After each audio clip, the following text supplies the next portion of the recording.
26 नवंबर 2008 मुंबई की रात हर रोज की तरह ही थी। रोशनी से भरी, लोगों से भरी, सपनों से भरी। लेकिन किसी को अंदाजा भी नहीं था कि कुछ ही घंटों में यह शहर खून से लाल होने वाला है।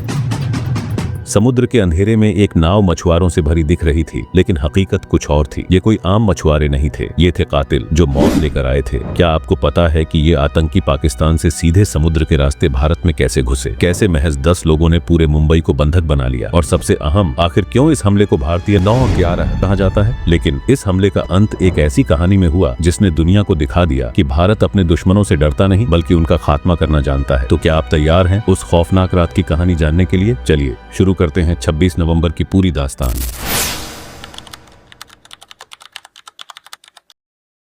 मुंबई एक ऐसा शहर है जो कभी नहीं सोता। यहाँ हर कोई अपनी ही दौड़ में लगा रहता है। लेकिन 26 नवंबर 2008 की उस रात पूरा शहर जैसे ठहर गया। रात के करीब 9:30 मुंबई के छत्रपति शिवाजी टर्मिनस यानी सीएसटी स्टेशन पर रोज की तरह हजारों लोग थे। कोई अपने घर लौट रहा था, कोई ट्रेन का इंतजार कर रहा था, तो कोई अपनी ही दुनिया में खोया हुआ था। लेकिन तभी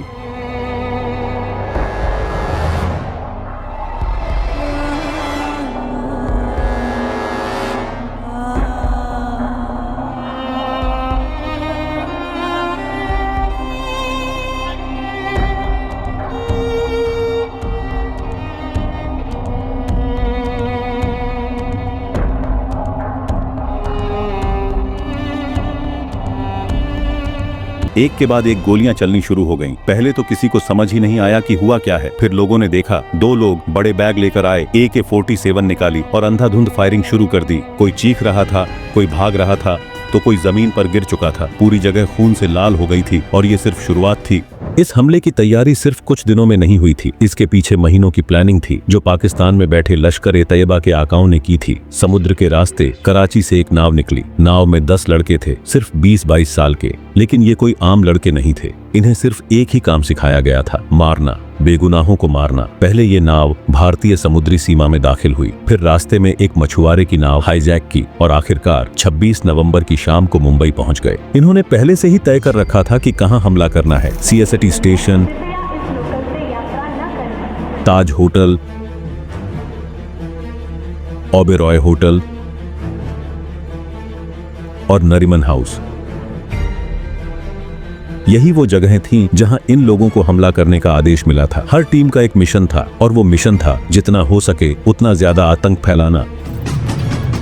सीएसटी स्टेशन पर गोलीबारी हो रही थी, लेकिन आतंक का खेल यही नहीं रुका। कुछ ही मिनटों में दूसरी जगहों से भी खबरें आने लगी। ताज होटल मुंबई की शान है, यहाँ दुनिया भर के अमीर और बड़े लोग ठहरते थे। लेकिन उस रात ये होटल लाशों का घर बन चुका था। आतंकियों ने ताज होटल में ग्रेनेड फेंके, कई लोगों को एक साथ मार डाला और जो बच गए उन्हें बंधक बना लिया। होटल के कॉरिडोर में लाशें बिखरी पड़ी थीं और कमरे धुएं से भरे हुए थे। ताज होटल जल रहा था और इसी के साथ पूरा देश अंदर ही अंदर जल रहा था, गुस्से से, दर्द से और बदले की आग से। पुलिस को पहले लगा कि ये कोई गैंग वॉर है, लेकिन जब असली सच्चाई सामने आई तब तक बहुत देर हो चुकी थी। मुंबई पुलिस के जवानों ने अपनी जान की परवाह किए बिना इन आतंकियों से लोहा लिया, लेकिन उनके पास सिर्फ रिवॉल्वर और इंसास राइफलें थीं, जबकि आतंकियों के पास AK-47 और ग्रेनेड भी था। आखिरकार जब हालात बेकाबू हो गए तो भारत ने अपना सबसे घातक हथियार भेजा, NSG यानी नेशनल सिक्योरिटी गार्ड।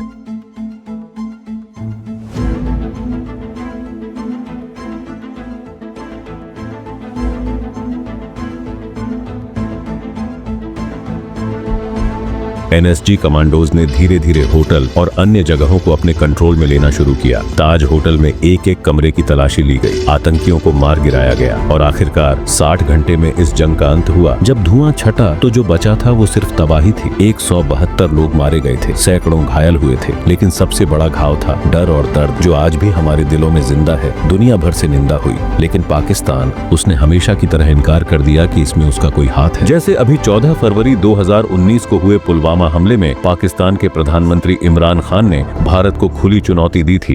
मैं आपके सामने जवाब दे रहा हूं और मैं हिंदुस्तान गवर्नमेंट के लिए जवाब दे रहा हूं। पहले तो आपने पाकिस्तान पर इल्जाम लगा दिया, ना कोई एविडेंस, ना कोई सोचा कि इसके अंदर पाकिस्तान का क्या फायदा है। अगर पाकिस्तान इतनी अहम कॉन्फ्रेंस कर रहा था और इतनी विजिट जो क्राउन प्रिंस की थी, जो हम इतनी देर से प्लान कर रहे थे, कोई अहमक भी इस तरह का वाकया करेगा अपनी कॉन्फ्रेंस को सैबोटाज करने के लिए।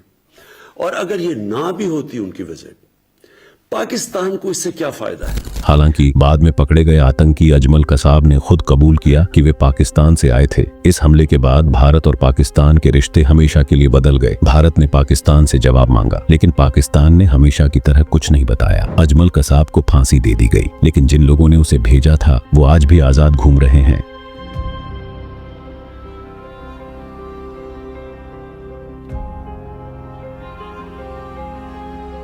26 नवंबर ने हमें बहुत कुछ सिखाया। सिर्फ 10 आतंकियों ने मुंबई को आग में झोंक दिया। गोलियों की गूंज, चीखों का शोर और चारों तरफ बहता खून। 60 घंटे तक पूरा देश दहशत में था, लेकिन इस हमले ने सिर्फ डर ही नहीं, गुस्सा भी जगाया। हमने देखा कि हमारी सुरक्षा में कितनी खामियां थीं, और हमने ये भी देखा कि हमारे जवान मौत को हराने का जज्बा रखते हैं। लेकिन सवाल अब भी जिंदा है, क्या हमने सच में कुछ सीखा? अगर नहीं, तो अगला हमला और भी भयानक होगा। अगर आपको यह वीडियो पसंद आया हो तो कृपया लाइक और शेयर करें, और हमारे चैनल को सब्सक्राइब करना न भूलें, ताकि आप हमारे आने वाले वीडियो सबसे पहले देख सकें। आपके समर्थन से ही हम और बेहतर कंटेंट बना पाएंगे। धन्यवाद।